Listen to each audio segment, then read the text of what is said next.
جذبات تو جذبات ہوتے ہیں، یہ انسان کو کبھی بہت زیادہ مایوسیوں کی طرف لے جاتے ہیں اور کبھی بھی بہت زیادہ خوشیوں کی طرف بھی یہ لے کر جا سکتے ہیں۔ ہم پریشان کیوں ہوتے ہیں؟ یہ سوال آپ کے ذہن میں آتا ہوگا۔ ہماری پریشانی کی وجہ کیا ہے؟ ہم اگر اپنے جذبات کو سمجھیں تو ہمیں سمجھ میں آ جائے گی کہ ہماری پریشانی کی وجہ کیا ہے۔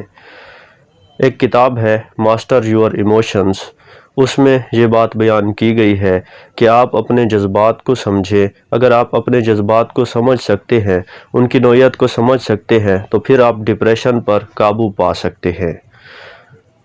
ہماری ڈپریشن کی جو وجوہات ہوتی ہے، ہماری پریشانی کی جو وجوہات ہوتی ہے، ان میں بہت ساری کا تعلق ہمارے ماحول سے ہوتا ہے کہ ہم لوگوں کے بارے میں جب سوچنا شروع کر دیتے ہیں کہ وہ ہمارے خلاف کام کر رہے ہیں، یا ہم کسی ماضی کے مسئلہ میں الجھے رہتے ہیں، یا ہمیں مستقبل کا خوف ہوتا ہے، تو اس قسم کی سوچیں جب ہم پر غلبہ پا لیتی ہیں تو پھر ہم ڈپریشن اور پریشانی کا شکار ہو جاتے ہیں۔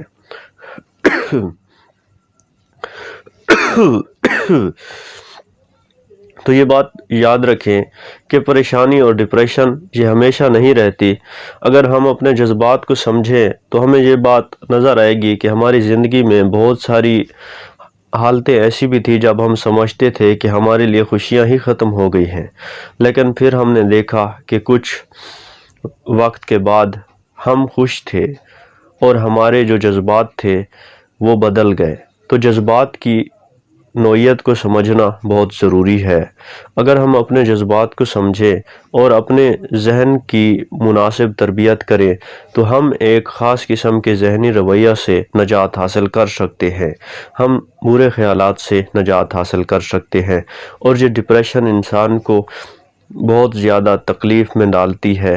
چونکہ پریشانی مسئلہ کا حل نہیں ہے، اس لیے ہمیں دیکھنا چاہیے کہ ہم ہمیشہ ایک مضبوط ذہن کے مالک بنیں، اور اس کے لیے بہترین پریکٹس ہے کہ روزانہ اپنے آپ کو مضبوط سوچو، اپنے آپ کو سمجھو کہ آپ مضبوط ہو، اور لوگوں کی باتوں کی پرواہ نہ کرو، اپنے آپ کو اہمیت دینا شروع کرو، اچھی ایکٹیویٹیز کرو، اچھے کام کرو۔ بہت ساری ایسی سرگرمیاں ہیں جن کے ذریعے انسان ڈپریشن سے بچ سکتا ہے، بہت ساری چیزیں ہیں جن کو اختیار کر کے انسان اس سے نجات حاصل کر سکتا ہے۔ اگر پھر بھی آپ کے مسائل حل نہ ہوں تو کسی اچھے ڈاکٹر سے میڈیسن لیں، چیک اپ کروائیں، اور پھر اپنی زندگی میں اچھی سرگرمیوں کا اضافہ کریں، اپنی زندگی میں اچھی عادات لائیں، اپنی زندگی میں آپ اچھے مشاغل لائیں، ورزش کریں، واک کریں اور خوش رہیں۔